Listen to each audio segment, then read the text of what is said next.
Hello students, welcome to free brain poster. आज के lecture में हम देख रहे हैं conversion from Moore to Mealy machine. इसके प्रीवियस लेक्चर में हमने मिली टू मूरी मशीन में कन्वर्ट करना सीखा था।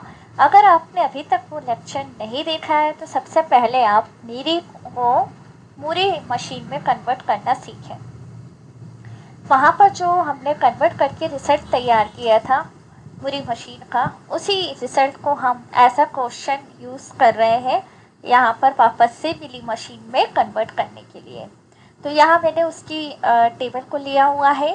ट्रांजिशन टेबल कहते हैं, जहाँ पर आपको 4 कॉलम देखने को मिल रहे हैं। पहला प्रेजेंट स्टेट, नेक्स्ट स्टेट और next state, input 1 and last column है आउटपुट का। तो ये चारों कॉलम आपको यहाँ वैसे ही बना लेना है सबसे पहले। तो इसके बाद हम शुरू करते हैं इनको कन्वर्ट करना कि किस तरीके से हम इसे कन्वर्ट करेंगे मिली मशीन में। तो सबसे पहले एक एम्प्टी मिली मशीन का ट्रांजिशन टेबल बना लेना है, जहां आपको 3 मेजर कॉलम लेना है। पहला कॉलम होगा आपका प्रेजेंट स्टेट का और दूसरा होगा इनपुट 0 और इनपुट 1, क्योंकि यहाँ 2 इनपुट्स हैं 0 और 1। इनपुट 0 के लिए भी एक सब कॉलम्स बना लिए हैं इनपुट 0 पे, क्योंकि मिली मशीन में क्या होता है कि हर एक पर्टिकुलर जो स्टेट होता है उसके साथ साथ इनपुट जो है आउटपुट से अटैच होता है। ओके, मूरी मशीन में क्या होता है कि पर्टिकुलर स्टेट के साथ आउटपुट अटैच होता है, बट मिली मशीन में इसका अपोजिट होता है। यहाँ स्टेट पे डिपेंड तो करता ही है, प्रेजेंट स्टेट पे, बट साथ साथ में इनपुट के साथ अटैच होता है। तो इसलिए हमने यहाँ सब कॉलम बनाया है, नेक्स्ट स्टेट का और दूसरा है आउटपुट का। ठीक, तो स्टेप नंबर 1 आपका एक यही काम है कि सबसे पहले आपको एक एम्प्टी टेबल बना लेना है, जिसमें आपको 3 मेजर कॉलम रखने हैं और इनपुट 0, इनपुट 1 पे 2 सब कॉलम्स आएंगे, जो एक नेक्स्ट स्टेट का होगा और पर्टिकुलर आउटपुट का होगा। ठीक, इसके बाद स्टेप 2 में आपको क्या करना है। स्टेप 2 में आपको next state for each state can also be directly found from Muri machine transition tables. Okay, जैसा ट्रांजिशन टेबल में आपको दिया गया है उसके अकॉर्डिंग आपको सभी नेक्स्ट स्टेट लिख लेना है। यानी कि आपको क्या करना है, पर्टिकुलर जो प्रेजेंट स्टेट थी उनके सामने जो आप नेक्स्ट स्टेट देख रहे हो, उन पर्टिकुलर नेक्स्ट स्टेट के कॉलम को बिल्कुल वैसा का वैसा ही कॉपी करके यहाँ लिख लेना है। इनपुट 0 का जो कॉलम था उसके अकॉर्डिंग जो नेक्स्ट स्टेट है वो सारी की सारी यहाँ पर कॉपी हो जाएंगे। ठीक है, ऐसे ही इनपुट 1 की जो नेक्स्ट स्टेट है उसे भी बिल्कुल कॉपी कर लेना है। ठीक है, स्टेप 2। अब स्टेप 3 में as we can see output corresponds to each input in the Moore machine transition table. Use this to fill the output entries. यहाँ आपको थोड़ा सा कॉम्प्लेक्स लग सकता है, बट मैंने यहाँ पहले से ही टेबल बना लिया है ताकि आपका टाइम सेव हो। तो यहाँ पे मैंने ट्रांजिशन टेबल को फिल कर चुकी हूँ, सिर्फ आपको एक्सप्लेन कर रही हूँ ताकि आपका टाइम सेव हो जाए।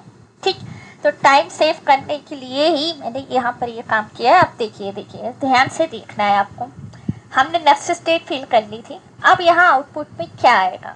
आउटपुट में एक्चुअल में क्या लिख रहा है, हम पर्टिकुलर स्टेट का जो अपना आउटपुट है उसे लिखना है।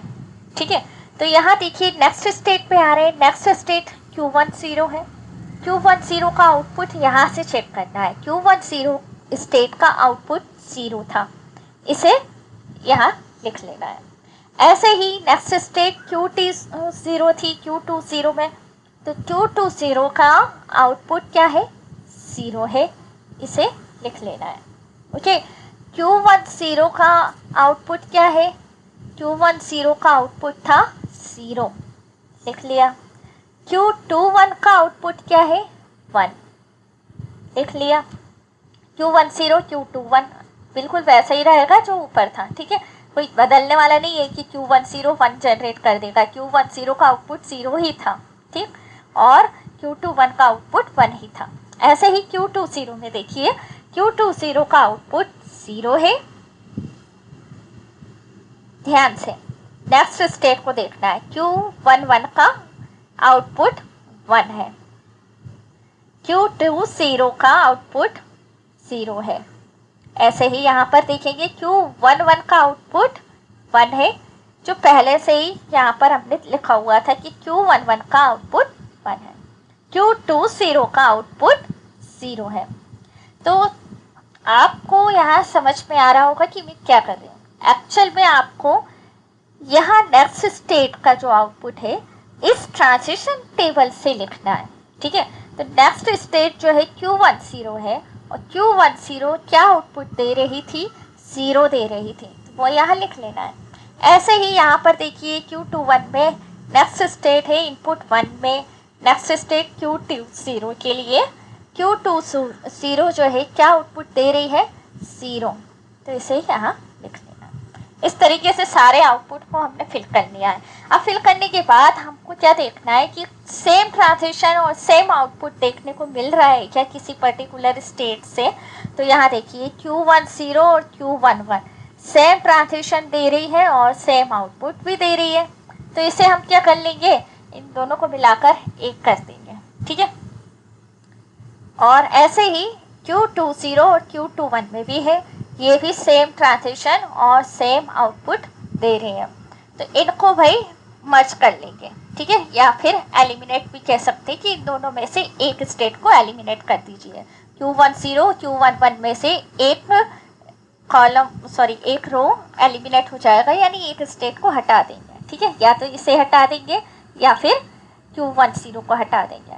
सिमिलरली Q20 और Q21 में भी यही करेंगे, ठीक। तो इसके बाद आपकी टोटल स्टेट्स हो जाएंगी 3, ठीक है। और बाकी तीनों के स्टेट्स का जो बराबर ट्रांजिशन दिया गया था हमने टेबल में, उसे वैसा का वैसे ही लिख लेना। लो जी, तैयार है आपका। कौन सा मशीन है ये, जिस मशीन में कन्वर्ट किया है हमने, मिली मशीन है, मिली, जिसमें आपको ध्यान रखना है इनपुट के साथ आउटपुट चलता है, तो ये इनपुट के साथ आउटपुट। अब इस टेबल का यूज़ करके आपको ट्रांजिशन डायग्राम बना लेना है, ठीक है। तो वीडियो कैसा लगा हो कमेंट सेक्शन में ज़रूर बताना, और जो प्रीवियस लेक्चर में जो होमवर्क दिया है अगर आपने उसे सॉल्व किया है तो उसका कमेंट सेक्शन में आंसर ज़रूर बताएं। अगर कोई डाउट है तो पूछ लीजिए, बाकी नेक्स्ट लेक्चर में उस क्वेश्चन को सॉल्व करवा के मैं आप लोगों की हेल्प तो करवा ही दूँगी। थैंक यू सो मच, मिलते हैं नेक्स्ट लेक्चर में। Bye bye, take care.